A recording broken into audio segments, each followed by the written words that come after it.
Kannada hero Darshan jail పాలై 2 ఏళ్లు పూర్తయింది. ఒకప్పుడు స్టార్ హీరోగా ఉన్న వ్యక్తి ఇవాళ జీరో అయ్యాడు.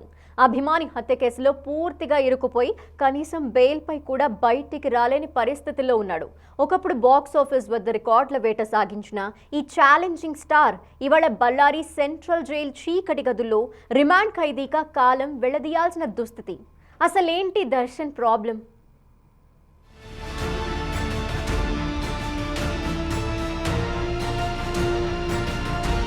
కన్నడ చిత్ర పరిశ్రమను ఒక ఊపిన స్టార్ హీరో దర్శన్ అరెస్ట్ అయి జూన్ 11తో 2 ఏళ్లు పూర్తయ్యాయి. 2024 జూన్లో జరిగిన రేణుకాస్వామి అనే ఒక అభిమాని దారుణ హత్య కేసులో దర్శన్ A1 గా జైలు పాలయ్యాడు. చేసుకున్న వాడికి చేసుకున్నంతంటారు కదా. దర్శన్ పరిస్థితి సరిగ్గా ఇది. అద్భుతమైన లైఫ్ ఉండగా ఎందుకు దర్శన్ ఇలా అయ్యాడన్నది ఫ్యాన్స్ కు ఇప్పటికీ అర్థం కాని మిస్టరీనే. అయితే దర్శన్ పతనానికి ఆయనకున్న మితిమీరిన కోపమే ప్రధాన కారణం.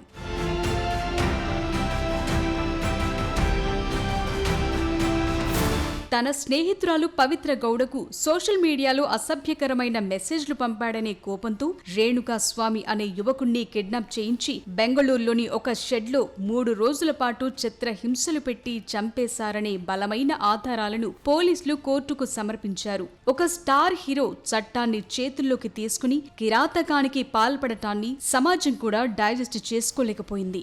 దర్శన్ కు ఇది తొలి కేసు కాదు. గతంలో భార్యపై తీవ్రంగా దాడి చేసిన కేసులో జైలుకు వెళ్లాడు.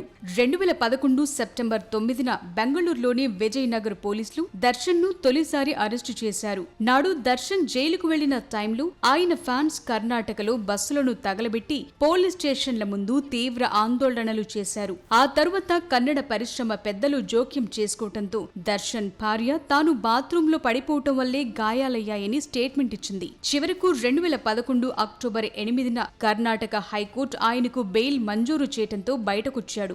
నాడు ఫ్యాన్స్ ఫుల్ సపోర్ట్ చేయడంతో తాను ఏం చేసినా చెల్లుతుంది, ఐ డోంట్ కేర్ అన్న యాటిట్యూడ్ దర్శన్ లో పెరిగిపోయిందంటున్నారు. చట్టం ఏమీ చేయలేదనుకున్నాడు, కానీ కాలం ఎప్పుడూ ఒకేలా ఉండదు కదా.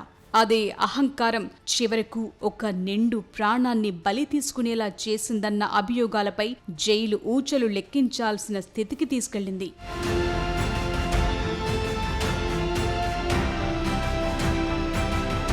ఒకప్పుడు దర్శన్ జైలుకు వెళితే ధర్నాలు చేసిన అభిమానులు ఈసారి మాత్రం ఆయనకు పూర్తిగా మొహం చాటేశారు. గర్భిణీ భార్య ఉన్న సామాన్యుడిని అత్యంత దారుణంగా కొట్టి చంపటం, ఆ శవాన్ని డ్రైనేజ్ లో పడేశారన్న విషయాలు బయటకొచ్చాక సామాన్య ప్రజలతో పాటు ఆయన వీరాభిమానులు కూడా దర్శన్ కు దూరం జరిగారు. అటు కన్నడ ఫిల్మ్ ఛాంబర్, శాండిల్వుడ్ ప్రముఖులు దర్శన్ చర్యను తీవ్రంగా ఖండించారు.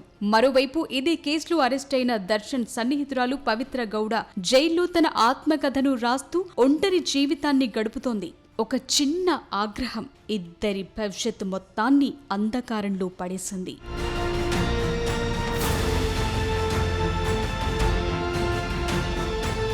ఒక దశలో మెడికల్ గ్రౌండ్స్ పై బయటకొచ్చేందుకు దర్శన్ చేసిన ప్రయత్నాలకు సుప్రీంకోర్టు గత నెలలోనే గట్టి షాక్ ఇచ్చింది. ఆయన బెయిల్ పిటిషన్ ను అత్యున్నత న్యాయస్థానం పూర్తిగా తిరస్కరించింది. సుప్రీంకోర్టు ఆదేశాల ప్రకారం ఈ కేసు విచారణను స్పీడప్ చేయడానికి బెంగళూరు సెషన్స్ కోర్టు జూన్ 1 నుంచి ప్రత్యేక విచారణను ప్రారంభించింది. దాదాపు 60 మంది ప్రధాన సాక్షులను ఏడాదిలోపే విచారించాలని కోర్టు లక్ష్యంగా పెట్టుకుంది. గతంలో బెంగళూరు జైల్లో దర్శన్ కు సిగరెట్లు, కాఫీ లగ్జరీ ట్రీట్మెంట్ ఇచ్చినందుకు 9 మంది జైలు అధికారులు కూడా సస్పెండ్ అయ్యారు. ప్రస్తుతం బళ్ళారి జైల్లో సాధారణ విచారణ ఖైదీలాగే కఠిన నిబంధనల మధ్య ఆయన కాలం వెళ్లదీస్తున్నారు.